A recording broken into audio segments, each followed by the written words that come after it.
ได้อีกแล้วพี่น้องนี่เห็นบ่ถึกอีกแล้วพี่น้องถึกอีกแล้วนี่เห็นบ่ลานซ้ายก็ได้เห็นบ่นี่นี่ได้ลายบ่พี่น้องเทื่อนึงได้ลายสำนี้เนาะนี่พี่น้องตัวมันถึกมองเห็นบ่นี่ถึกลายเด้พี่น้องเนาะปลาซิวเนาะ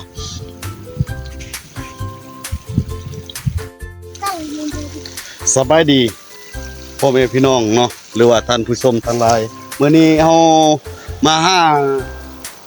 จับปลาซิวเนาะพี่น้องเนาะอยู่ที่สวนบริษัทเนาะอยู่บ้านครับเจ้าเองเนาะพามากับน้องชายเนาะแล้วก็หลานชายเนาะลูกของอ้ายอันนี้ก็คือน้องเมียเนาะน้องเมียครับเจ้าเองเนาะตอนนี้เฮามาหาจับปลาซิวเนาะพี่น้องเนาะนี่เห็นบ่ลานซ้ายไปได้เห็นบ่นี่นี่ได้ลายบ่พี่น้องเทื่อนึงได้ลายสำนี้เนาะเนี่ยทุกคู่เนาะล่ะเนาะก็หากินแบบธรรมชาติเนาะพี่น้องเนาะตามวิถีชีวิตของชนเผ่าวิธีเฮาจะเอาก็คือนึ่งซอนเนาะพี่น้องเนาะอินุเนาะซอนป่าเนาะแล้วก็มองเนาะพี่น้องเนาะมองหน่อยๆนี่เทื่อนึงได้ลายสำนี้พี่น้องนี่นี่เห็นบ่ได้ลายบ่พี่น้องนี่ปลาซิวเนาะ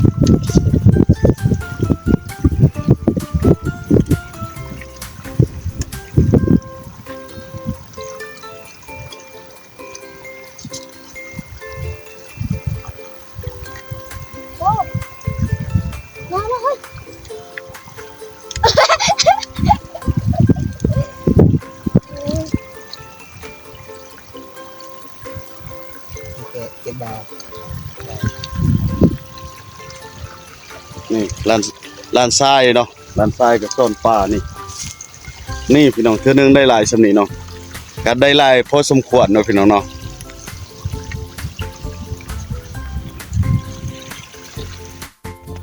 นี่พี่น้องตัวมันถึกมองเห็นบ่นี่ถึกลายเด้พี่น้องเนาะปลาซิวเนาะสถานที่แห่งนี้ก็คือส่วนบริษัทเนาะเขามาตั้งบริษัทอยู่บ้านครับเจ้าเนาะคนไทยเนาะพี่น้องเนาะก็เขาตั้นน้ำเนาะน้ำห้วยหน่อยๆเนาะพี่น้องเนาะปลาซิวมันก็เลยหลายเนาะ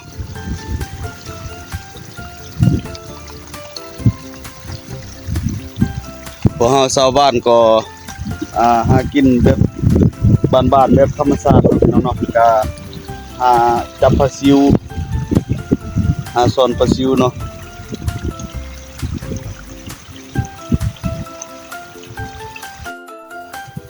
นี่เนาะพี่น้องเนาะ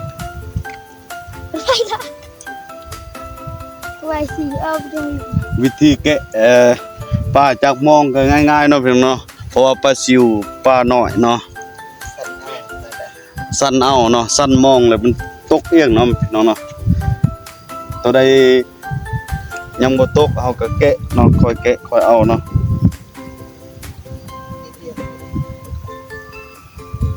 แล้วก็เลยแกะแผ่นตัวอันประได มองเอตเดียนนี่yo อยู่ก่อนนะ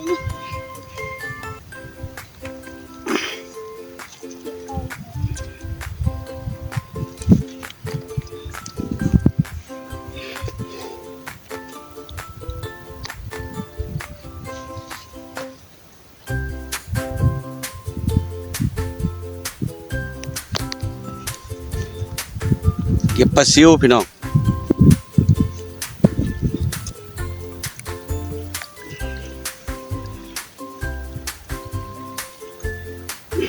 นี่เห็นบ่ปลาซิว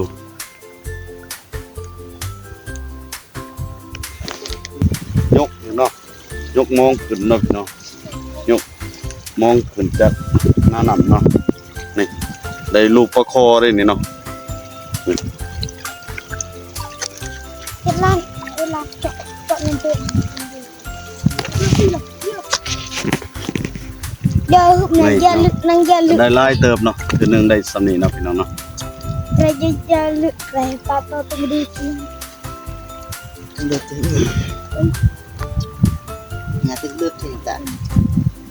Rai pendidikan nang tang kana. Tang nak. Bikin dia tu. Ransok. เพราะว่าอยู่บ้านข้าพเจ้านี่บ่มีน้ำเซเนาะพี่น้องเนาะมีแต่น้ำห้วยกับมีแต่ปลาซิวเนาะ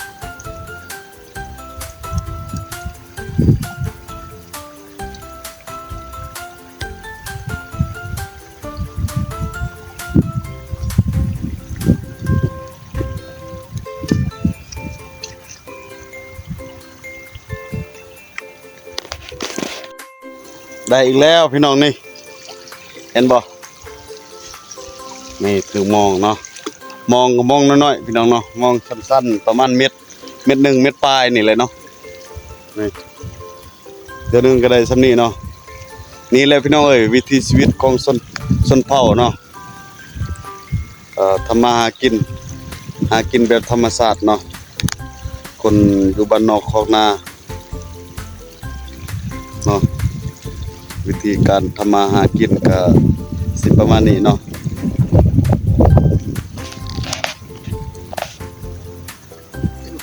พาให้กำลังใจในเด้อพี่น้องเด้อเนาะ